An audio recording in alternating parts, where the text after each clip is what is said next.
There are a lot of conservative men who want to conserve the way that things used to be in the past. That's a losing game. Welcome to the Masculine Psychology Podcast, where we answer key questions in dating, relationships, success, and fulfillment, and explore the psychology of masculinity. Now, here's your host, world-renowned therapist and life coach, David Tian.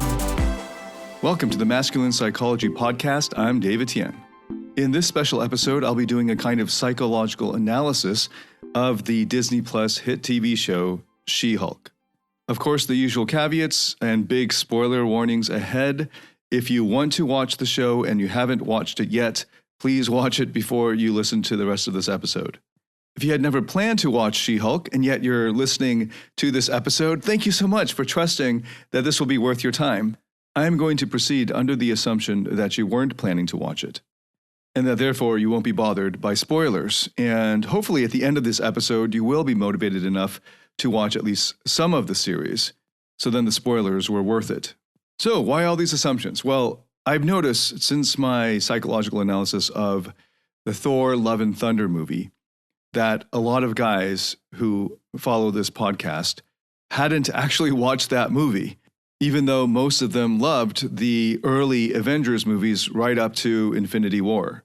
Or rather, more accurately, the Infinity War saga, which ends with Endgame and the second most recent Spider-Man movie, Far From Home. After Endgame, it's what Marvel calls Phase 4. That's what we're currently in, I believe. Phase 4 has alienated a lot of the old male fan base, millennials and Gen X. And that's the vast majority of my current audience. And this is the first time I've ever taken the risk of analyzing an entire TV series. But I think it's worth the risk because I'm going to assume that you actually do like and want the Marvel movies to be enjoyable for you, but that you might be feeling alienated like many of the audience reviews, the non-critic reviews, have been, especially about the most recent TV series, especially She-Hulk and Ms. Marvel. Now, the genius of what Marvel did in the season finale for season 1 of She-Hulk motivated me to devote an episode to it. And the promise is, if you feel alienated by any of these TV series in which the main character is a woman, if you watch them with the right approach, you can understand women in your life and the women and attractive women that you want to meet. You will be able to understand women and attractive women better than the other guys that you know understand women. In case it's not obvious, understanding women and their psychology and their perspective and their point of view is required to be able to attract women naturally and effortlessly. In addition to giving you the big motivating, big why, the motivator of attracting women, understanding women better is also morally good. It's required to be a morally good human being in a world in which half of human beings are women.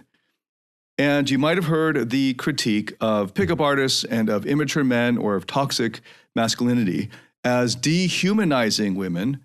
What I cover in this episode will take you a long way to humanizing them and not falling into the trap of dehumanizing them by accident, because I know for most guys it's unconscious and it's not on purpose. Most young men, and I would consider you young if you're under 35, and really the factor is maturity, immaturity.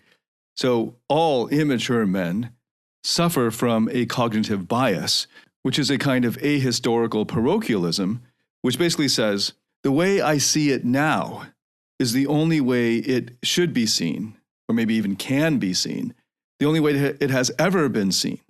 A lot of young people and immature people have not studied history in any meaningful or enduring way, in which they have entered into using their historical imagination into the lives of people who lived in a completely different time and in a completely different culture or a completely different part of the world. This is a really, really important, it's a necessary skill to master if you want to understand people, including women, including attractive women, who are not like you and who are different from you in fundamental ways. I'm not talking about understanding fans of the opposing sports team, because you basically just swap out the teams and there's not much of a difference. And I'm not talking about understanding your friends or people from the neighboring state. I'm talking about, for many men, for many young men, the reality of what it's like to be a woman in the modern world, and really to be a woman at any time in history, in any place in the world. It's already hard enough to understand what it might have been like to be a farmer man, male, in 11th century Japan, let alone what it would have been like to be a peasant woman in 7th century China.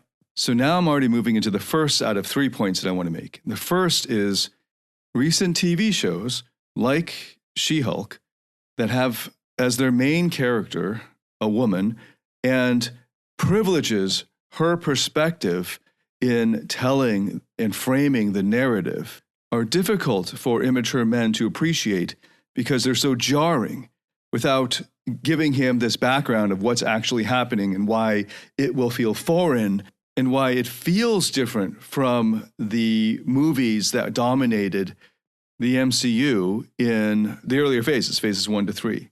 I think it'll be easier to make this first point about how important it is to appreciate the woman's point of view and how foreign it would feel for a man who his whole life obviously has been seeing life and the world through his own perspective, which happens to be male.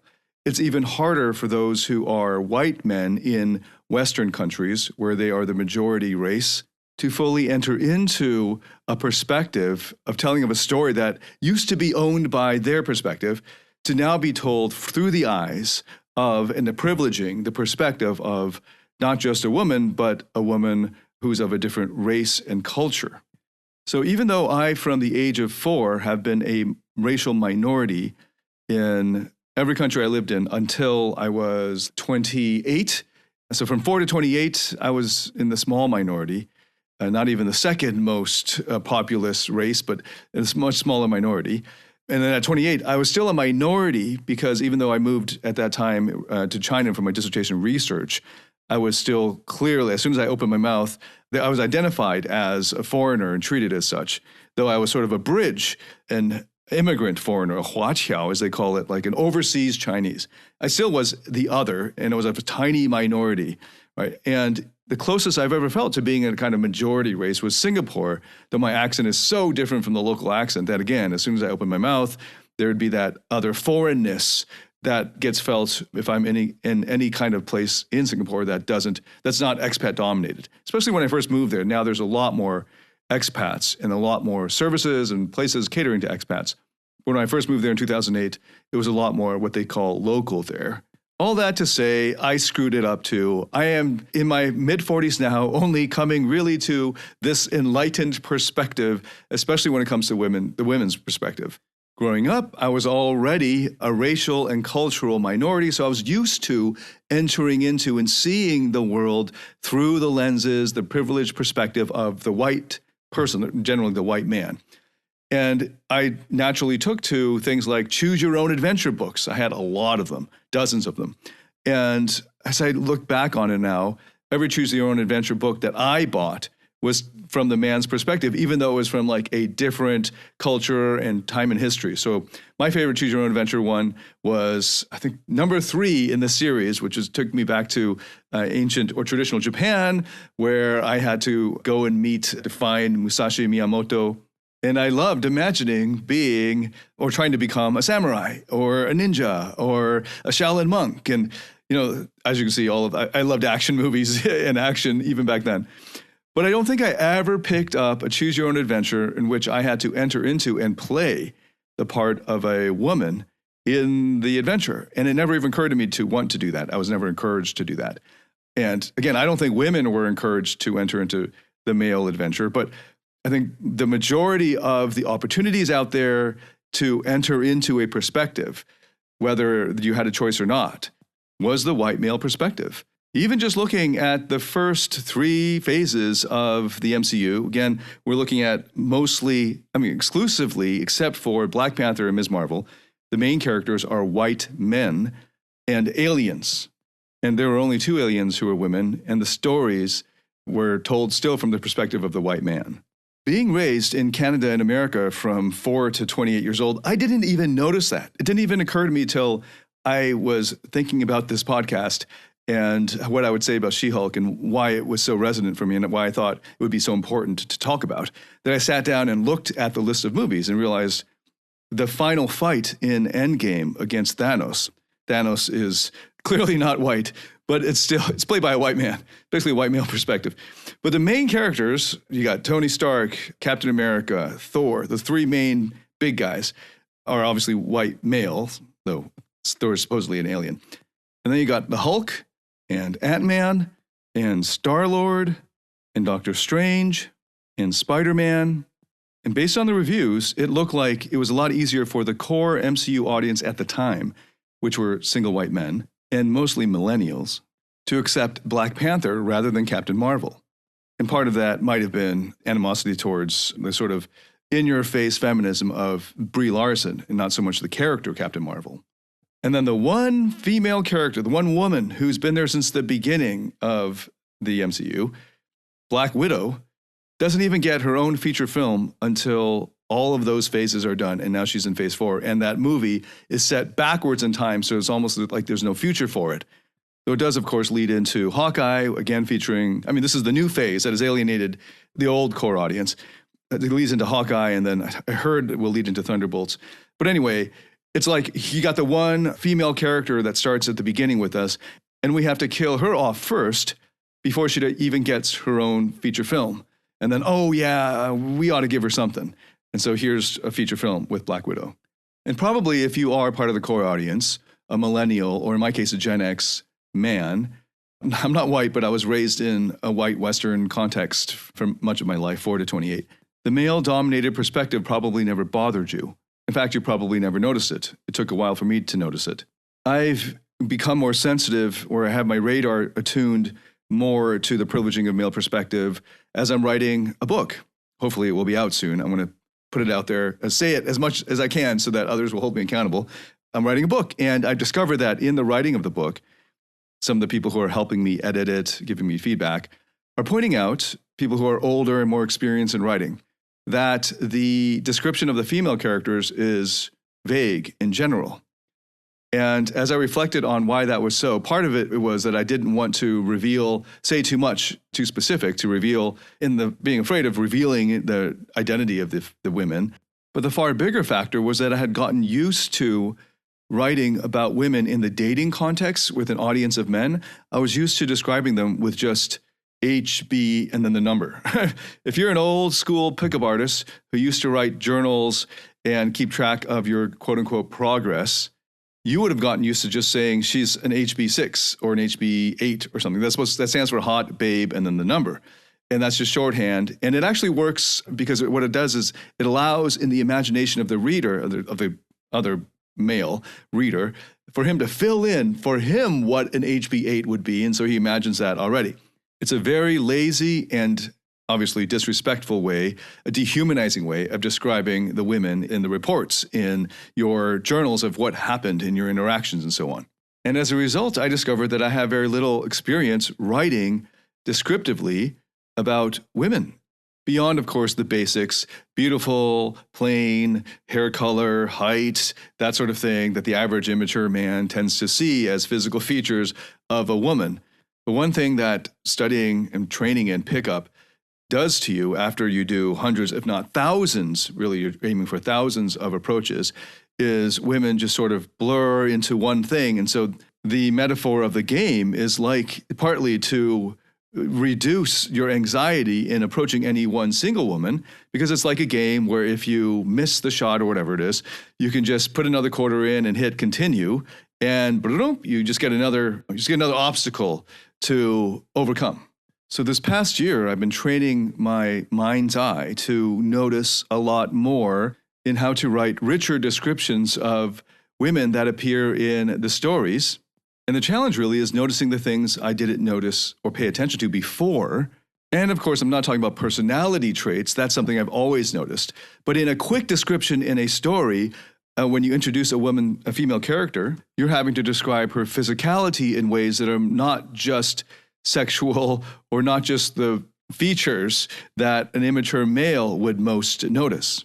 And as I was watching Ms. Marvel and especially She-Hulk, and then it was confirmed in that final radical fourth wall breaking episode, and I was reading the summaries of reviews of these TV series and seeing this great disparity, this great polarization, a great discrepancy between the critics' reviews and the online audience's reviews. Of course, there probably is bot style or troll style review bombing.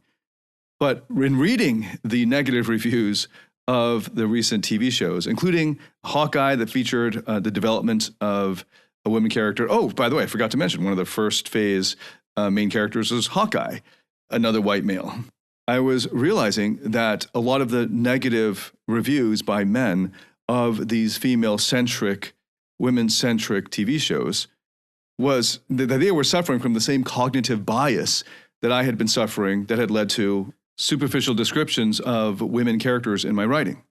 So all this rage in the old core audience of the white millennial male about these TV series that were telling stories from the perspective of a new point of view, the woman's or the minority woman's point of view, it was coming from not appreciating how different that point of view is from the male, really the white male millennial's point of view. Guys like female characters that are basically like dudes, but with breast and a vagina. They want female male characters. And it's even better if she's eye candy, like the role that Scarlett Johansson's ass played prominently in the first Avengers movie. And it was like there's all of this online criticism about these TV shows, and it seemed like Marvel not only didn't give a damn, but that they kept ratcheting up the stakes in each new episode that they released and each new show that they were putting out. Oh, you don't like this South Asian perspective? The next episode is going to feature even more South Asian. It's going to be geographically located in South Asia for their story. You don't like how the perspective is told from a teenage girl's perspective? Well, this next episode is even going to be even more about the teenage, going to go even deeper into the teenage girl's point of view and her world.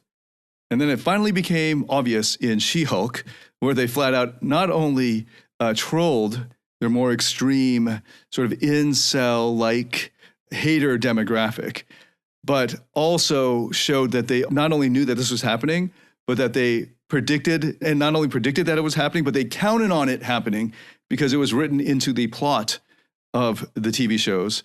And then they just owned them by making it a central plot point and joking about it. What's so hard for the old core audience to appreciate now is that their perspective is no longer the privileged one in telling these stories. And I'm going to assume that there isn't active or conscious misogyny, and that the bias, I'll just call it that, bias instead of prejudice, is unconscious. Just like among those who do philosophy professionally, that used to be my old career. And I first learned about how feminist philosophy is different from the way philosophy used to be done, because the way philosophy used to be done was through argumentation, taking your opponent down, cutting them down. It was argument, counter-argument, strengthening of your argument through resistance, through criticism. And that was the main way that philosophy was practiced, and probably still is practiced in the universities and philosophy departments. And that the feminist alternative, or the different way of doing it, is a lot more caring and nurturing and supportive and allowing more space, literal pausing and time to allow people who may not be as confident, may not be as sharp-witted or as fast on their feet, to come up with their arguments, formulate them, and then say them out loud, or even provide them forum where they can submit the written form of it if they don't have the confidence to read it out. And that allowing a different way, a different style of going about doing the project or the practice of philosophy, then gave the room for other perspectives that would have been pushed out in a more masculine, combative style of doing philosophy. But if all you've ever known is the combative style, it would probably really annoy you when the teacher or the moderator was preventing the combative style from taking dominance and was making room for, or making space for, or holding the space for other approaches, other styles that might be at a very different pace, that might have a different order of the way things will go and how things will be conducted to allow for more voices.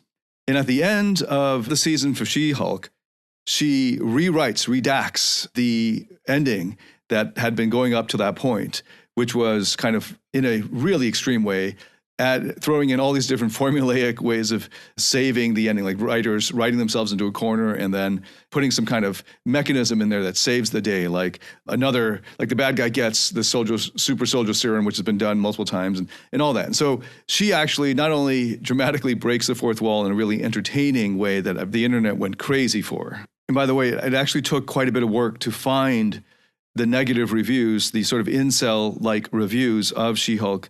Because when I did a basic review or search, of She-Hulk reviews, people, not just the critics, loved it and appreciated the innovativeness, the creativity behind this fourth wall break and showing how smart the writers were this whole time, not just in She-Hulk, but building up to this point in these newer phases of trolling their haters. And not only trolling them, right, but incorporating them, like owning them, incorporating them into the plot as an essential plot device.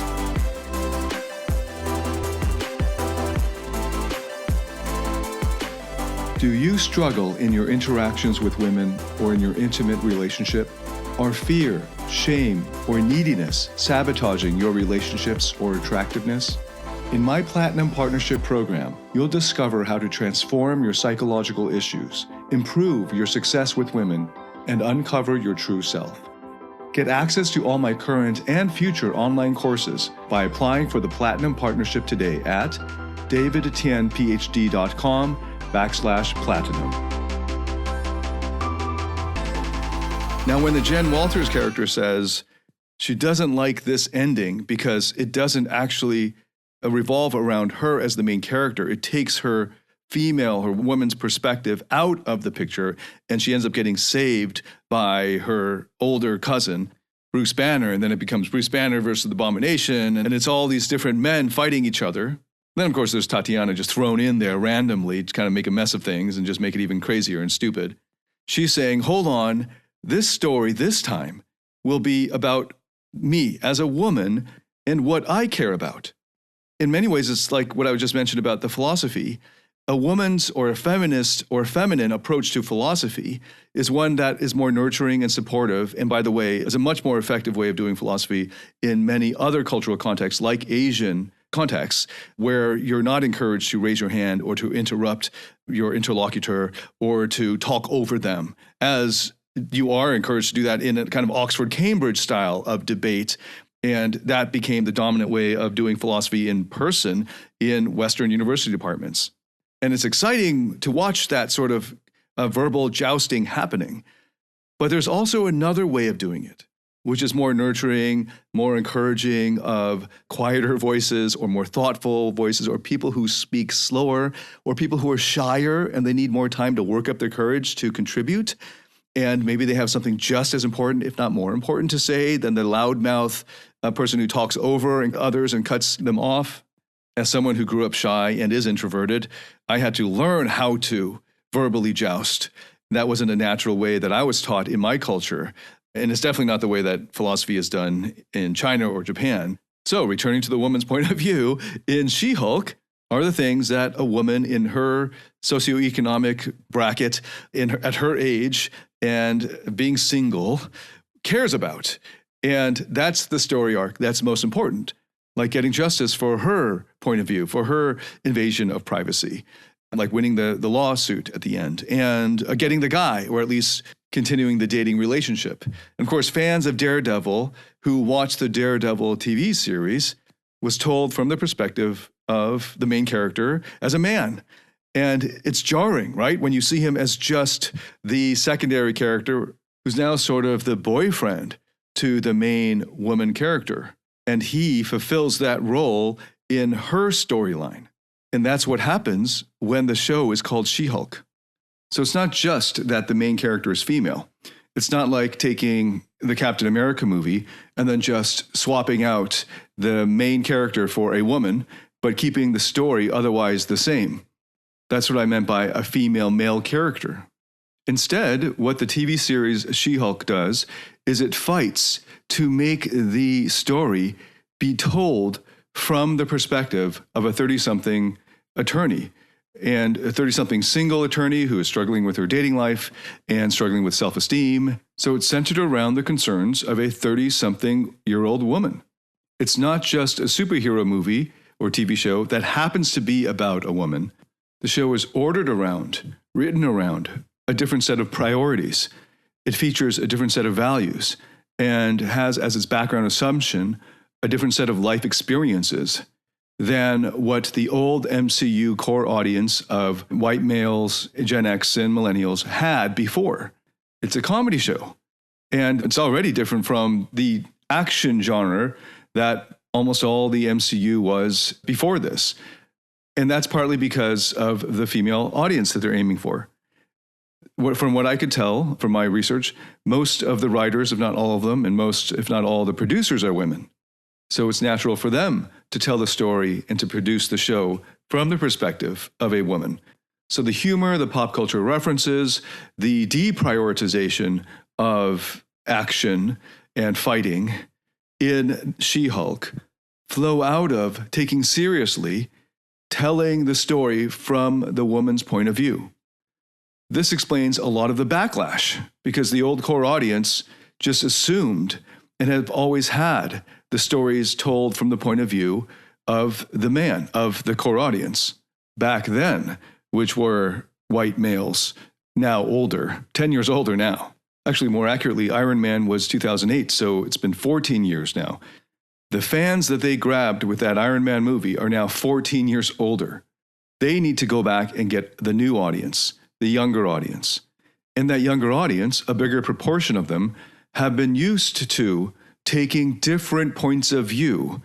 But the old core audience of white males who are now 14 years older are not used to taking the other points of view. And it's relatively easy to just have the same story and just swap the gender or the sex, right? And just basically take the same male character and put boobs in a vagina and just run the same story. And it's a lot easier to accept. Similarly, you can have a character and just change the skin color. It's like if you put a filter on the movie and it's just new skin color, but the story stays the same. That is relatively easy for an audience to accept, and then they sort of just check off the box of representation, and they're comfortable with it. But in these newer phases of MCU movies, including Shang-Chi, which the first 20 minutes was all in Chinese, and I was completely surprised by that. I saw it in Taiwan, and I thought, oh, did I walk into the Chinese version of this movie? And when it finally dawned on me that this is the version of the movie that everyone in the world was going to see, I almost cried. Of course, as a Chinese person taking pride in representation of my favorite movie franchise, but even more noticing all of the cultural resonances and references that were speaking to my experience, especially as an Asian immigrant who grew up speaking English, but also seeing the different layers of Chinese culture that were depicted in that movie. Black people might have experienced something similar when they watched Black Panther. I wouldn't know. I really enjoyed Black Panther, and I can't wait for the sequel to come out. But I wouldn't know because I'm not Black, so I don't share that experience. But it was easy for me to enjoy it because it was still an action movie, and it was culturally rich and visually stunning. But when we get to She-Hulk, as a male, it's a fundamentally different experience of life right up to your 30s for a male versus a female. So just speaking to some of the many references, if we were to do a breakdown of each episode, this could easily be hours long. But of course, Jen Walters' experience on Tinder, as any woman's experience would be, is very different from a lot of the guys who are making online review videos on YouTube. Even Tinder, these sort of swipe right, swipe left, make an immediate decision type of dating apps are very much skewed against men.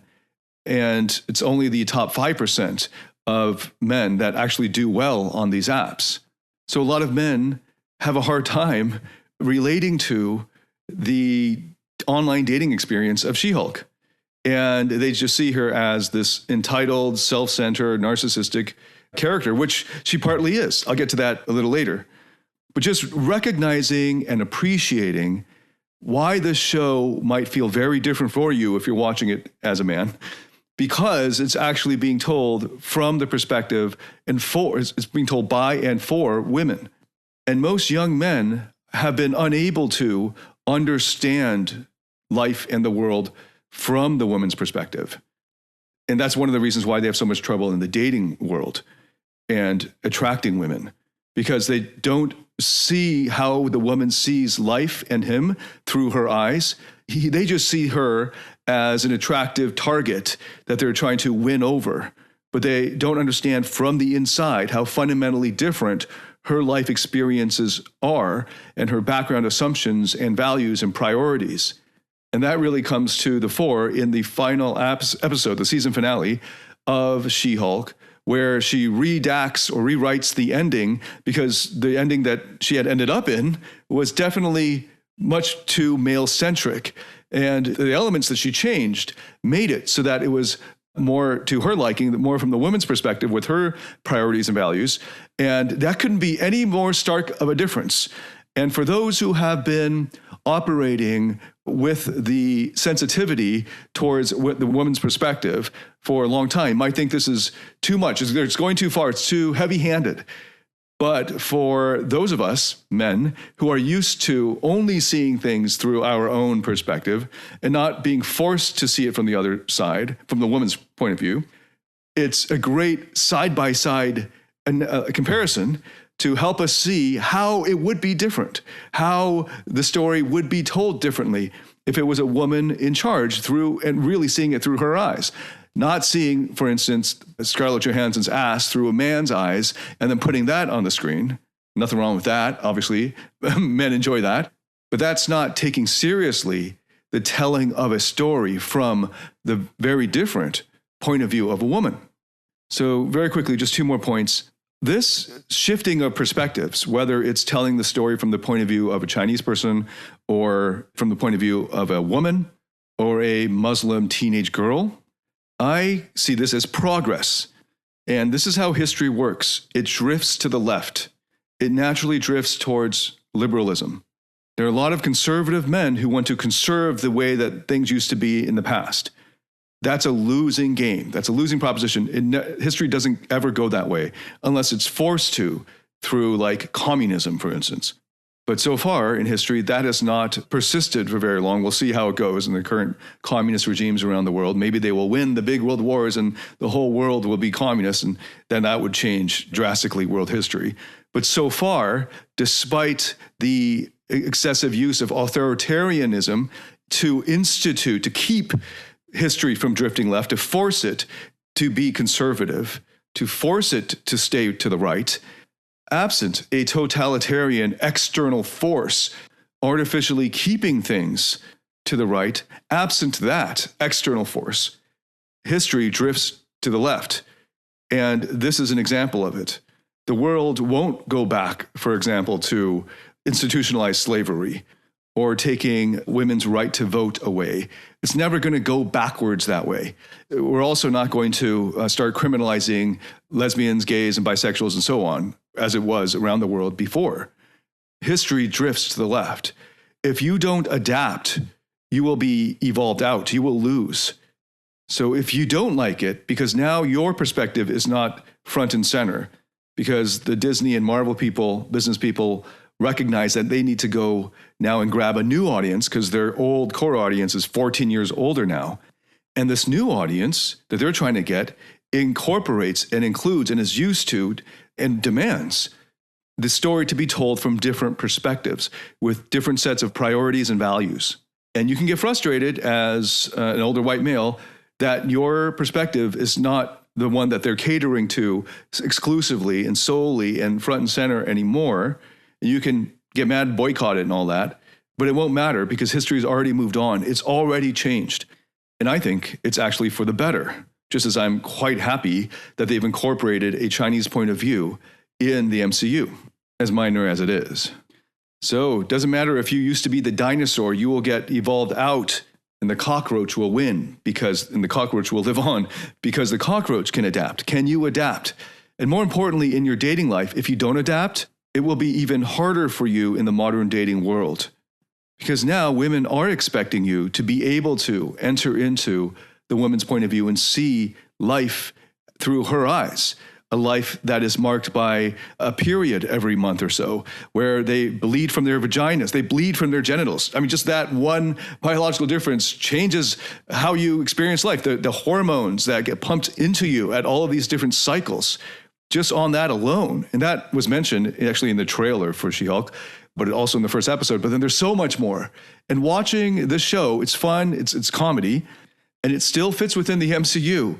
And it's got Daredevil in it. So there are a lot of things as a male to like in She-Hulk. And along the way, you can also learn a little bit of what it's like to be able to see this life, the story of life, through the lenses of a woman instead of a man and how different it is, versus just simply switching out the male character for a female character, but keeping the story still the same. It's a male-centered, male-dominated, male-prioritized story where the priorities and values and the wants of a man are what drive the show. She-Hulk is not that. It is not a vehicle for just checking off representation, but pleasing the male audience. This is a show written for women and largely by women, produced by women. And if you're somebody who wants to understand women, and you really should do that if you want to succeed and do well in dating and in your relationship, obviously, you should watch this TV series. If not just for the fact that it's fun and all that, it's actually going to be educational and it will be enriching for you and help you to improve in your dating life, because it'll start training you to be able to see the differences between the way that men and women approach life and see the stories of their lives, which aspects are more important than others, and what they value. And then the final point is, I'm noticing that a lot of the very critical reviews by men, mostly almost all by men, have a cognitive bias in common, which is that they're attacking her She-Hulk character, which is odd because this was actually written way before. I mean, it's based on comic books, right? So they could have just criticized that. But anyway, now that the TV show is out, they're now attacking Jen Walters as a character because they find her self-centered, narcissistic, blah, blah, just the same things that they dislike, the same things that these white male reviewers dislike about women in their 30s who are still single and dating around. Now, I haven't read the She-Hulk comic books, so I don't really know where the story is going to go. But of course, the MCU will do something different with it anyway. But I'm assuming that she will grow because that's part of the whole point of the show. The character grows, has to mature. The character starts off at the beginning of the movie seeing life one way and then goes through this journey of sorts and changes as a result, and then has a story arc that changes over, 10 years. You know, different movies and TV series here, they have a lot more. With the TV series, you have a lot more time to stretch out and really flesh out this character. And you need to have flawed characters. That's what makes things interesting.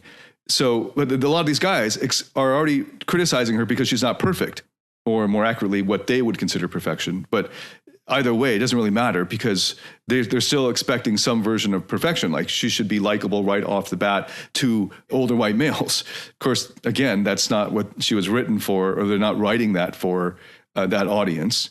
But anyway, it doesn't matter because these men didn't criticize the fact that all of the characters, when they started off in their first movie, and especially at the very beginning of their first movie, were all flawed characters.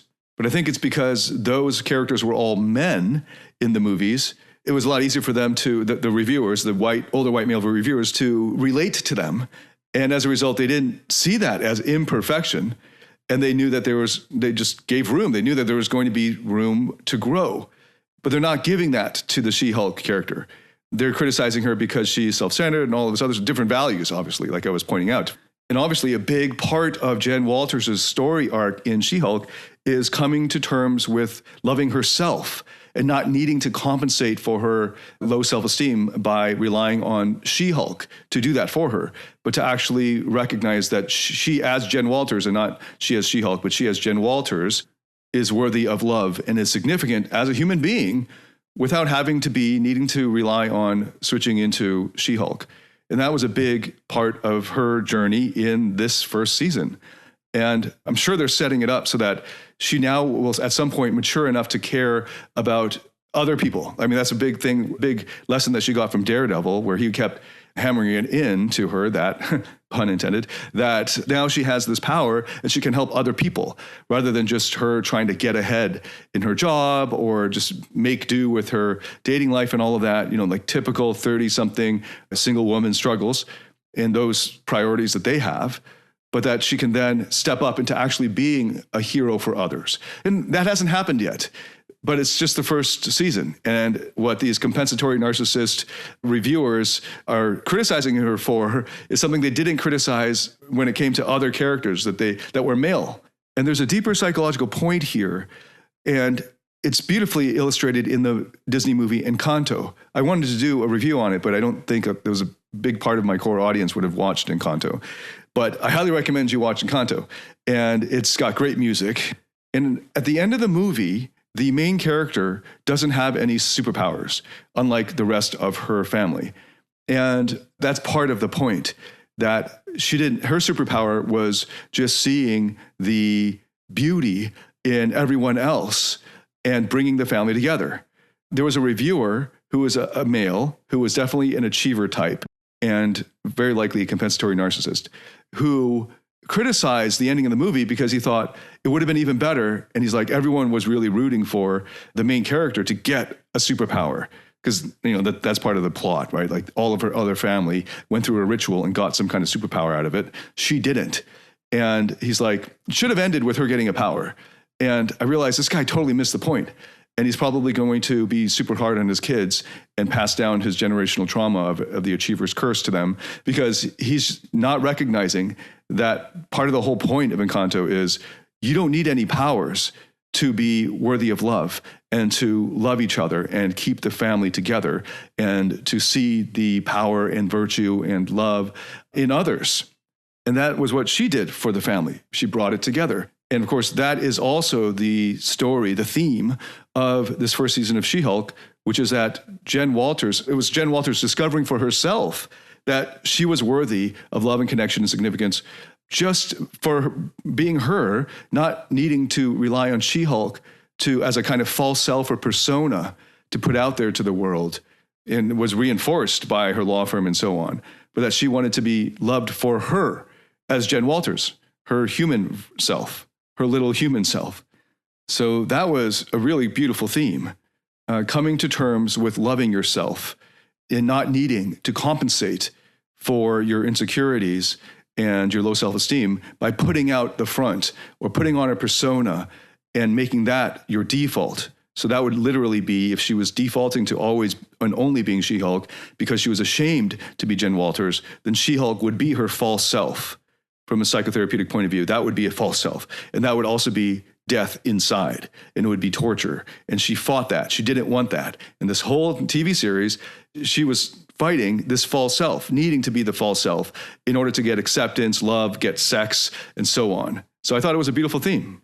So despite this show being written for women, by women, I highly recommend it to everyone, especially men who want to get better at dating and relationships, because it will give you a kind of fun and pretty short. I mean, these episodes are like 30 minutes long, a fun experience of taking the woman's point of view seriously on subject matter that has been male dominated, and probably in an unconscious way, you probably didn't even know it was male dominated.